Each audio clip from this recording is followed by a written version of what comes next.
Hi,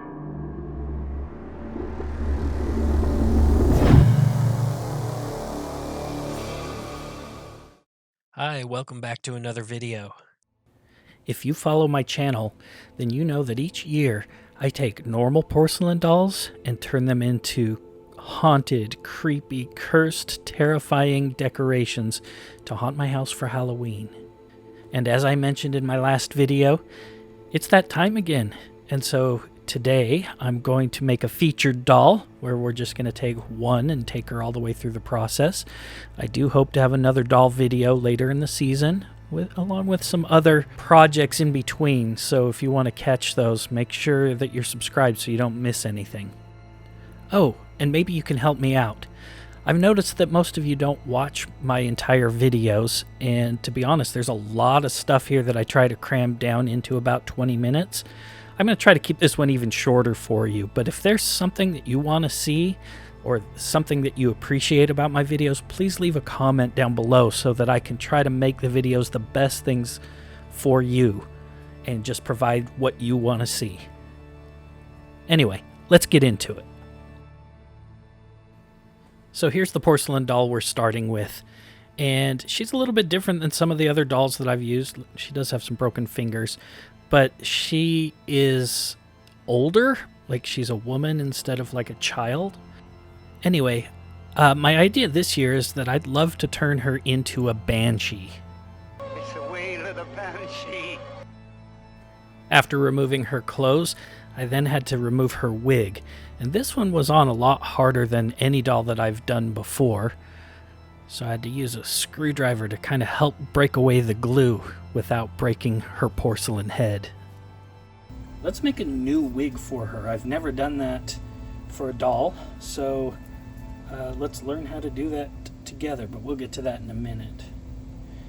For now, let's get rid of these eyeballs.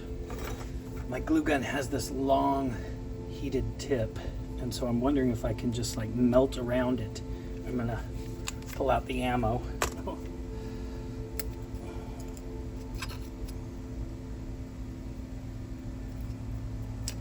Okay, creepy, but done. Now to be a banshee, she needs to be wailing or screaming. But since she's a porcelain doll, we can't open her mouth. So I'm going to try something I've never done before. We're going to start first by just sculpting her jaw open with the mouth open. And we're kind of going to ignore her face underneath. And I'm hoping that my idea will work. You'll see later in the video how we hide her bottom lip and her chin. And I'll be sculpting using 2-part epoxy clay. You've seen me use this lots of times. So we'll mix this together and I'll get sculpting. And I know some of you are curious about the products that I'm using, so I'll put a list down below. I'll include some links there, affiliate links. If you use those, it helps the channel. If not, that's okay too. All right, now we just need to paint her white.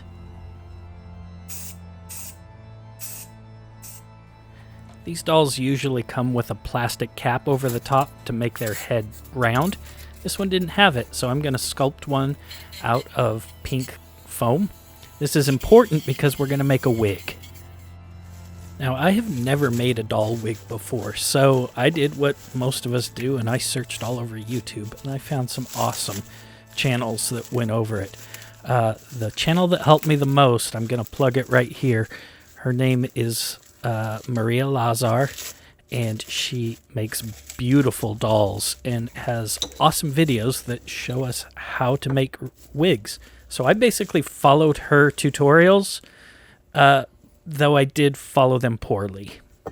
For example, to make the wig cap, I used this piece of completely non-stretchable fabric. It is so important to use a fabric that has some stretch in it. Oops. So after building an entire wig cap out of fabric that wasn't the right fabric, I threw that out and did it all over, this time using some fabric that had some stretch in it. I painted a few layers of Mod Podge over it, and I had a wonderful cap to build my wig on it. Perfect. So I might have made a mistake here, and that is that I bought synthetic hair wefts. So this is hair that's already connected together and it's synthetic. The reason why I went with the synthetic is because I could get 6 of these chunks of hair for the same price as 1 of the natural hair. Now, I did buy 1 piece of natural hair just to maybe use it, but it wasn't nearly enough to cover the head. So we're going with the cheap stuff. And you buy cheap stuff, you deal with cheap problems. So let's see how it goes. So I'll be gluing the hair on with tacky glue. It's just PVA glue. You can use Elmer's glue or even Mod Podge if you want. I like tacky glue because it's, well, tacky. So I glue on row after row, letting each one dry, starting from the bottom of the head and moving up towards the top. But something became apparent. And that is that, especially with this white hair, which white hair is basically just clear hair that has a whole bunch of it together so it looks white, well, it's totally see-through and you can see the layer under each one. So eventually I'm going to get to the top and there will be these ugly seams and I got to do something about it. So I made some wefts the way that Maria suggests, and I cut off the seams and then just glued the hair directly down, connecting them together with some PVA glue. And this looked way nicer. But I still had trouble styling the hair, and that's mainly because this is artificial. It's just plastic. So I got frustrated with it. I wanted her to have a part, and I couldn't get it to stay, so I decided to set the hair aside for a minute and paint the face. And I painted all of this using my airbrush. It's something that I'm learning to use right now, so I'm not perfect with it, but it was really fun, and I had a lot of control to add just a little bit of color at a time. So I only painted her with a light purple and a very light blue, and then I wanted black eye sockets. And now it's time to get to the mouth, and we're going to do something very special for the mouth. I got this very special paint. It's called Musso Black, and it calls itself the blackest water-based paint on the market. So what I'm hoping is that I can spray this on the mouth here, and because it absorbs like 99.5% of all of the light, we hopefully won't be able to tell the difference between the chin area and the inside of the mouth. It'll all just look like a black hole. So I've taped everything off because I don't want to get this on anything but the inside of the mouth. Let's see how it works. It's the next day, and I'm going to peel off the tape here. It's so satisfying. We'll see how it works. It seems to have worked pretty well. I mean, it's really, you can kind of see the chin there, but I do have a direct light shining right on it. Let's take a step back here. Oh my gosh, you cannot see that chin at all. Look at that. Oh my gosh, it just disappeared. I'm so excited. This worked so well. I'm going to touch up with a brush, blend around the edges because it's kind of got weird hard edges. We'll get that done, and then we'll go back to the hair. But wait, the eyeballs.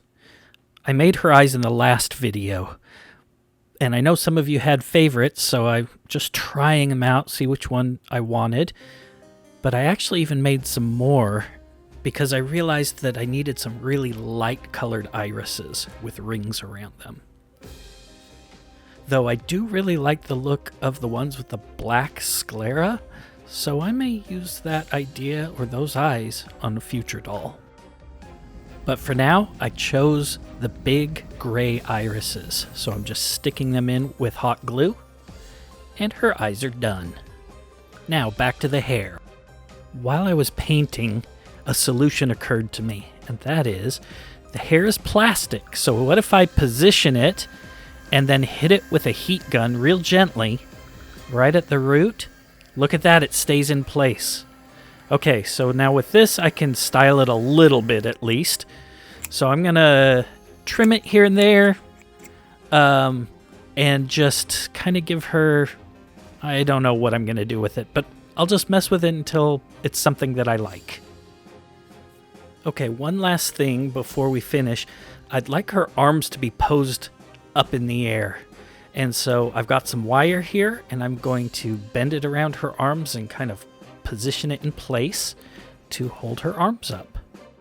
Okay, last step, her clothes. Now, her clothes were this slightly off-white dress, which would look fine for a ghost, but this banshee, I want her to feel ethereal and kind of, I made her skin a little bit bluish, so let's make her clothes a little bit bluish.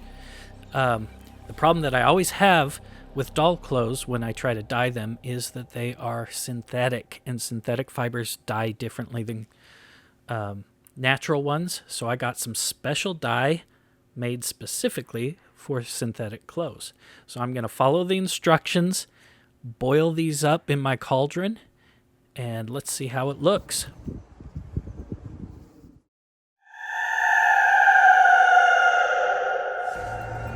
I think she turned out pretty creepy. What do you think? If you enjoyed this video, please help me, help the channel, help everyone else who might like this video by giving it a thumbs up. That tells YouTube other people also might like it. If you've got ideas for some Halloween decorations you'd like to see me try to make, leave a comment below. Also, if you have ideas for what kind of other things I can do to dolls, leave a comment. Be kind to each other. What else? Subscribe if you haven't. And you're the best. And until next time, don't be bored. Be creative.